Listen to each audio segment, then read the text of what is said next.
Couple of days back, a report or a fake report indicated that Google's next in-house chip Tensor G4 might disappoint. It was too early to draw conclusions, though, and as a Pixel 9, which likely to be the first phone to feature this chip, is months away, and the chip is already work in progress right now.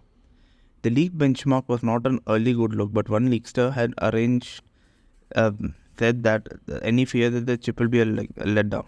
Ex-leaker at the rate of over XDA claims that Tensor G4 will be based on Exynos 2400. Past Tensor chips were based on Exynos chipset, and Google apparently needs another year to completely build a customized chipset. If Tensor G4 is entirely based on Exynos 2400, it will be good news because the Exynos 2400 is a powerful 10-core chip and in some aspects is better than Snapdragon 8 Gen 3.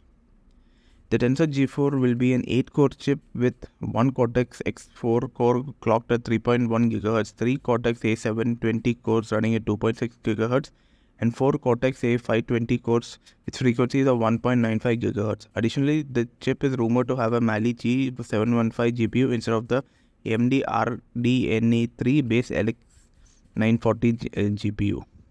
The Tensor G3, which was powered in the Pixel 8, had 9 cores, which is unconventional setup.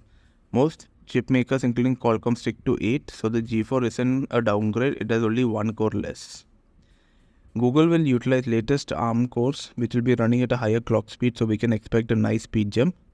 So even if the chip takes inspiration from the Samsung Exynos 2400, it is going to be based on Samsung's 3rd generation 4nm process. Like the Exynos 2400, it will use the fan-out wafer-level packing technology, which should help make it run cooler.